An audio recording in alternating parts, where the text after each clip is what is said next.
ഇന്ന് നമ്മുടെ ഇടയിൽ എന്തെങ്കിലും രോഗങ്ങളൊക്കെ വന്നു കഴിഞ്ഞാൽ നമ്മൾ ബേസിക് ആയിട്ട് ബ്ലഡ് ടെസ്റ്റുകളാണ് ചെയ്യുക. അങ്ങനെ കോമൺ ആയിട്ട് നമ്മൾ ബ്ലഡ് റുട്ടീൻ ചെയ്യുന്നതിനോടൊപ്പം തന്നെ നമ്മൾ ചെയ്യുന്ന ഒന്നാണ് ESR അല്ലെങ്കിൽ എറിത്രോസൈറ്റ് സെഡിമെന്റേഷൻ റേറ്റ്. ഈ നീർക്കെട്ടുകൾ ഉണ്ടാവുന്ന കണ്ടീഷനിൽ ESR എപ്പോഴും കൂടി നിൽക്കുന്നത്.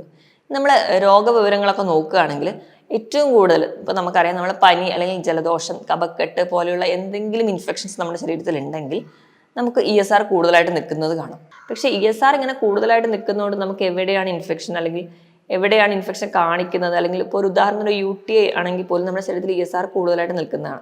എവിടെയാണ് ഇൻഫെക്ഷൻ എന്ന് നമുക്ക് കണ്ടുപിടിക്കാൻ ബുദ്ധിമുട്ടാണ്. ഹായ്, ഞാൻ ഡോക്ടർ പ്രിയ, QNB ഹെൽത്ത് കെയറിലെ ഹോമിയോപ്പതിക് ഫിസിഷ്യനാണ്. ഇന്ന് നമ്മുടെ ഇടയിൽ എന്തെങ്കിലും രോഗങ്ങളൊക്കെ വന്നു കഴിഞ്ഞാൽ നമ്മൾ ബേസിക് ആയിട്ട് ബ്ലഡ് ടെസ്റ്റുകളാണ് ചെയ്യുക. അങ്ങനെ കോമൺ ആയിട്ട് നമ്മൾ ബ്ലഡ് റുട്ടീൻ ചെയ്യുന്നതിനോടൊപ്പം തന്നെ നമ്മൾ ചെയ്യുന്ന ഒന്നാണ് ESR അല്ലെങ്കിൽ എറിത്രോസൈറ്റ് സെഡിമെന്റേഷൻ റേറ്റ്. ഇന്ന് ഈ വീഡിയോയിലൂടെ ESRനെ കുറിച്ചും എങ്ങനെയാണ് ടെസ്റ്റ് ചെയ്യുന്നത്, ഏതൊക്കെ കണ്ടീഷനിലാണ് കൂടുന്നത് എന്നൊക്കെ നമുക്ക് നോക്കാം. ESR എന്ന് പറയുന്നത് എറിത്രോസൈറ്റ് സെഡിമെന്റേഷൻ റേറ്റ്, അതായത് ചുവന്ന രക്താണുക്കൾ അടിയാനെടുക്കുന്ന സമയം. നമ്മൾ ലാബിൽ ടെസ്റ്റ് ചെയ്യുമ്പോൾ നമ്മൾ ബ്ലഡ് എടുക്കുന്നു, അതൊരു കുത്തനെ ഒരു സ്റ്റാൻഡിലേക്ക് മാറ്റുന്നു. അതിലൊരു കുറച്ച് ആൻറ്റി കൊയാഗുലൻ്റ് ആഡ് ചെയ്യുന്നു, അതായത് രക്തം കട്ട പിടിച്ച് പോവാതിരിക്കാനായിട്ട്. അത് കഴിഞ്ഞൊരു 1 മണിക്കൂർ കഴിയുമ്പോഴത്തേക്കും നമ്മുടെ രക്തത്തിലെ ചുവന്ന രക്താണുക്കളെല്ലാം താഴേക്ക് അടിയുന്നതായിട്ട് കാണാം. അപ്പോൾ മുകളിൽ ഒരു വെളുത്ത ഒരു പാട്ട് കാണാം, അതിന് നമ്മൾ പ്ലാസ്മ എന്ന് പറയുന്നു. ഈ പ്ലാസ്മയുടെ ലെങ്ത്ത് ഇതിനെ അനുപാതമായിട്ടാണ് നമ്മൾ ESR കാൽക്കുലേറ്റ് ചെയ്യുന്നത്. എത്ര ടൈമും കൊണ്ടാണ് ഈ ചുവന്ന രക്താണുക്കൾ അടിയുന്നതെന്നും എത്രയാണ് പ്ലാസ്മയുടെ ലെങ്ത്തും, ഇത് രണ്ടുമാണ് നമ്മൾ കമ്പയർ ചെയ്യുന്നത്. ഇതാണ് നമ്മൾ ESR എന്ന് പറയുന്നതിൻ്റെ വാല്യൂ. അതുകൊണ്ട് തന്നെ എപ്പോഴും ESR കാൽക്കുലേറ്റ് ചെയ്യുന്നത് ml/ഹവറിലാണ്. അപ്പോൾ ആരോഗ്യമുള്ള ഒരു സ്ത്രീക്കും പുരുഷനും അവരുടെ പ്രായവുമായിട്ട് ESRന് വലിയ ബന്ധമുണ്ട്. അപ്പോൾ ആരോഗ്യമുള്ളൊരു പുരുഷനാണെങ്കിൽ ഇപ്പോൾ നമ്മൾ വയസ്സ് കൂടുന്നതിനനുസരിച്ച് ESR കൂടുന്നതായിട്ട് കാണാം.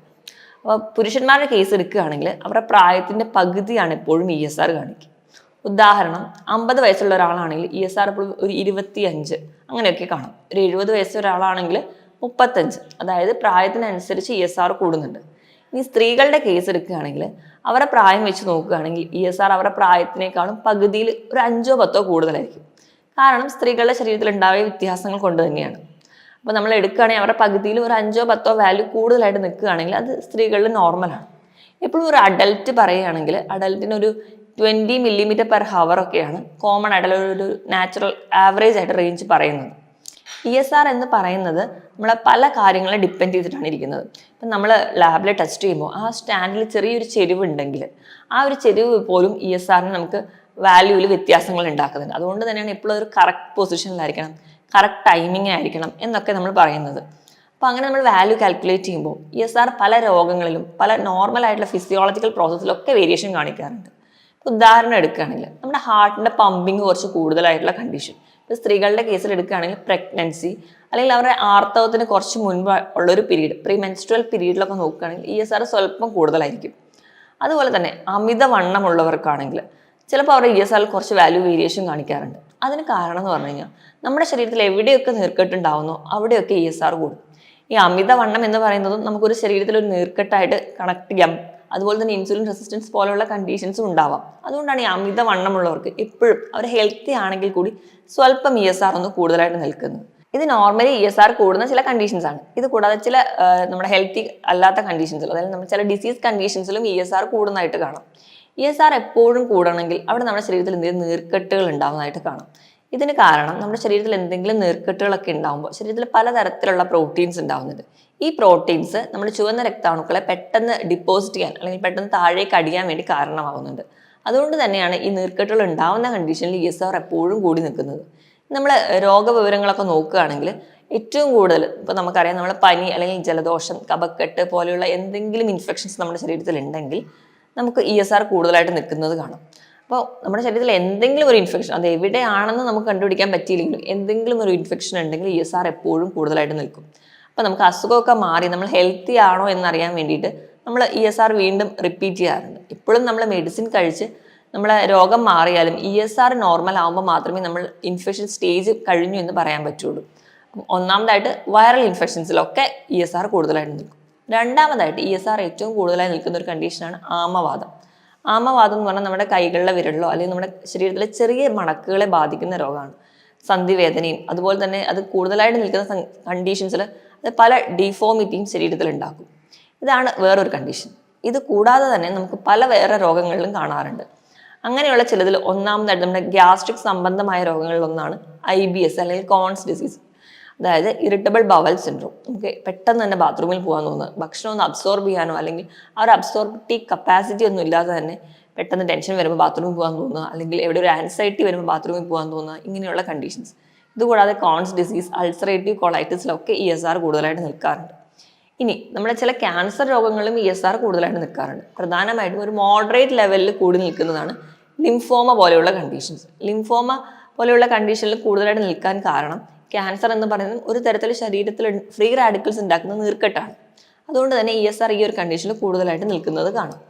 ഇത് കൂടാതെ തന്നെ നമുക്ക് ന്യൂമോണിയ അല്ലെങ്കിൽ കഫക്കെട്ട് പോലെയുള്ള ഇൻഫെക്ഷൻസ് ഉണ്ടെങ്കിലോ മറ്റ് സന്ധി വേദനകൾ ഉണ്ടെങ്കിലോ അല്ലെങ്കിൽ നമ്മുടെ ശരീരത്തിലെ ഏതെങ്കിലും ഒരു അവയവങ്ങളിൽ നീർക്കെട്ടോ വേദനയൊക്കെ ഉണ്ടെങ്കിലോ ഒരു മുറിവ് വന്നു കഴിഞ്ഞാൽ അതിലും ഒരു ഇൻഫെക്ഷൻ ഉണ്ടെങ്കിൽ അവിടെ നമുക്ക് ESR കൂടുതലായിട്ട് നിൽക്കുന്നത് കാണാം. ഇത് കൂടാതെ തന്നെ വിളർച്ച അല്ലെങ്കിൽ അനീമിയ, രക്തക്കുറവ് എന്ന് പറയുന്ന കണ്ടീഷൻസിലൊക്കെ നമുക്ക് ESR കൂടുതലായിട്ട് നിൽക്കുന്നത് കാണാം. അതോടൊപ്പം തന്നെ നമ്മുടെ തൈറോയ്ഡ് ഗ്രന്ഥികളെ വരുന്ന ഇൻഫെക്ഷൻസ്, തൈറോയ്ഡൈറ്റിസ് പോലെയുള്ള കണ്ടീഷൻസ്, വൃക്കകളെ ബാധിക്കുന്ന രോഗം, അല്ലെങ്കിൽ നമ്മുടെ ലിവറിന് എന്തെങ്കിലും ഇൻഫെക്ഷൻസ് വന്നു കഴിഞ്ഞാൽ, അങ്ങനെ നമ്മുടെ അസ്ഥികൾക്ക് എന്തെങ്കിലും ഇൻഫെക്ഷൻസ് വന്നു കഴിഞ്ഞാൽ ആ അസ്ഥിയുമായി ബന്ധപ്പെട്ട രോഗങ്ങളിൽ ഒക്കെ ESR കൂടുതലായിട്ട് നിൽക്കുന്നതാണ്. ഇത് കൂടാതെ തന്നെ ചില auto immune conditions. Auto immune എന്ന് പറയുമ്പോൾ നമ്മുടെ ശരീരത്തിലെ രോഗപ്രതിരോധ ശേഷി നമുക്ക് ശരീരത്തിന് തന്നെ എതിരെ പ്രവർത്തിക്കുക. ഇങ്ങനെയുള്ള ചില കണ്ടീഷൻസാണ് SLE. ഈ കണ്ടീഷൻസിലൊക്കെ കൂടുതലായിട്ട് നിൽക്കുന്നത് കാണാം. ഇതൊക്കെ ഈ ഒരു കണ്ടീഷൻസ്, ഈ ഒരു പറഞ്ഞ കണ്ടീഷൻസിലൊക്കെ ആണെങ്കിൽ ഒരു മോഡറേറ്റ് ലെവലിൽ മാത്രമായിരിക്കും ESR കൂടുതലായിട്ട് നിൽക്കുന്നത് കാണുന്നത്. പക്ഷേ ചില കണ്ടീഷനിൽ ESR അമിതമായിട്ട് കൂടുതലായിട്ട് നിൽക്കുന്നത് കാണാം. അതായത് 100ന് മുകളിലൊക്കെ നിൽക്കുന്നത് കാണാം.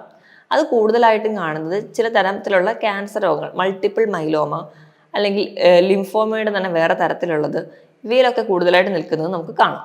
ഇതിനോടൊപ്പം തന്നെ 100ന് മുകളിൽ ESR നിൽക്കുന്ന വേറെ ചില കണ്ടീഷൻസ് ആണ് മാക്രോഗ്ലോബുലിനീമിയ അല്ലെങ്കിൽ ടെമ്പോറൽ ആർട്ടറൈറ്റിസ്, ഹൈപ്പർ സെൻസിറ്റീവ് വാസ്കുലറൈറ്റിസ്. അതായത് ചില അലർജി റിയാക്ഷൻസിൽ പോലും ESR കൂടുതലായിട്ട് നിൽക്കുന്നതാണ്. പക്ഷേ ESR ഇങ്ങനെ കൂടുതലായിട്ട് നിൽക്കുന്നതുകൊണ്ട് നമുക്ക് എവിടെയാണ് ഇൻഫെക്ഷൻ അല്ലെങ്കിൽ എവിടെയാണ് ഇൻഫെക്ഷൻ കാണിക്കുന്നത്, അല്ലെങ്കിൽ ഇപ്പോൾ ഒരു ഉദാഹരണം ഒരു UTI ആണെങ്കിൽ പോലും നമ്മുടെ ശരീരത്തിൽ ESR കൂടുതലായിട്ട് നിൽക്കുന്നതാണ്. എവിടെയാണ് ഇൻഫെക്ഷൻ എന്ന് നമുക്ക് കണ്ടുപിടിക്കാൻ ബുദ്ധിമുട്ടാണ്. അത് അതിൻ്റെ ഒരു പോരായ്മ തന്നെയാണ്. നമുക്ക് ശരീരത്തിൽ ഒരു രോഗാണു ഉണ്ട് അല്ലെങ്കിൽ നമ്മൾ ഒരു രോഗിയാണ് എന്ന് മാത്രമാണ് ESR എപ്പോഴും കാണിക്കാറ്. അപ്പം നമുക്ക് ഇങ്ങനെ എന്തെങ്കിലും ഇൻഫെക്ഷനോ ഒക്കെ ഉണ്ടെങ്കിൽ നമ്മൾ ചെയ്യേണ്ടത് എന്താണെന്ന് വെച്ച് കഴിഞ്ഞാൽ സ്വയം ചികിത്സിക്കാതെ എപ്പോഴും ഒരു ഡോക്ടറെ കൺസൾട്ടേഷൻ എടുക്കണം. ESRൻ്റെ ആ ഒരു വാല്യൂ നോക്കിയിട്ട് നമുക്ക് ഇൻഫെക്ഷൻ കൂടുതലാണോ അല്ലെങ്കിൽ അതൊരു ബോർഡർ ലൈൻ ആണോ എന്നൊക്കെ തിരിച്ചറിയാൻ പറ്റും. പക്ഷെ എവിടെയാണ് ഇൻഫെക്ഷൻ എന്ന് തിരിച്ചറിയണമെങ്കിൽ നമ്മൾ വേറെ പല ടെസ്റ്റുകളും ചെയ്യേണ്ടി വരും. അത് നമുക്ക് എന്തെങ്കിലും ചില കണ്ടീഷൻസിലൊക്കെ ആണെങ്കിൽ നമുക്ക് എന്തെങ്കിലും ലക്ഷണങ്ങൾ പോലും കാണിക്കാതെ തന്നെ ESR കൂടുതലായിട്ട് നിൽക്കുന്നതും കാണാറുണ്ട്. ഇനി വളരെ ചില അസുഖങ്ങളിൽ മാത്രം ESR കുറഞ്ഞിരിക്കുന്നതും കാണാം. പ്രധാനമായിട്ടും നമ്മൾ അരിവാൾ രോഗം എന്ന് പറഞ്ഞ സിക്കിൾ സെൽ അനീമിയ അല്ലെങ്കിൽ പോളിസൈത്തീമിയ പോലെയുള്ള കണ്ടീഷൻസിൽ, അതുപോലെ തന്നെ സിവിയർ ഹാർട്ട് ഫെയിലിയർ പോലെയുള്ള കണ്ടീഷൻസിലൊക്കെ ESR കുറഞ്ഞിരിക്കുന്നത് നമുക്ക് കാണാം. അപ്പം എപ്പോഴും നമ്മൾ ഇങ്ങനെയൊക്കെ ബ്ലഡ് ടെസ്റ്റുകൾ, ചിലപ്പോൾ മറ്റ് പല പരിശോധനകൾക്ക് വേണ്ടിയും നമ്മൾ ലാബിൽ പോകുമ്പോഴോ അല്ലെങ്കിൽ അതിൻ്റെ കൂടെയൊക്കെ നമ്മൾ ESR നോക്കുമ്പോൾ ഈ വാല്യൂവിൽ വേരിയേഷൻ കാണുകയാണെങ്കിൽ നിങ്ങൾ ഒരിക്കലും സ്വയം ചികിത്സിക്കാതിരിക്കുക, അല്ലെങ്കിൽ നിങ്ങൾ അതിനൊരു പ്രാധാന്യം കൊടുക്കാതിരിക്കുക. നിങ്ങൾ എപ്പോഴും അതിനൊരു ഇമ്പോർട്ടൻസ് കൊടുത്തിട്ട് വേണം തന്നെ ESR കൂടുതലാണ് എന്ന് പറഞ്ഞ് തന്നെ ഡോക്ടറെ കൺസൾട്ട് ചെയ്യാൻ വേണ്ടി തയ്യാറാവണം. അപ്പോൾ എപ്പോഴും നമുക്ക് ഇൻഫെക്ഷൻസ് ഒക്കെ മാറിയിട്ടുണ്ടെങ്കിൽ പോലും കൃത്യമായിട്ട് രക്തപരിശോധന നടത്തി ESR കുറഞ്ഞു അല്ലെങ്കിൽ നോർമൽ ആയി എന്ന് ഉറപ്പുവരുത്താൻ നിങ്ങൾ ശ്രദ്ധിക്കണം. മറ്റൊരു ഹെൽത്ത് ടോപ്പിക്കുമായിട്ട് വീണ്ടും കാണുന്നത് വരെ നന്ദി.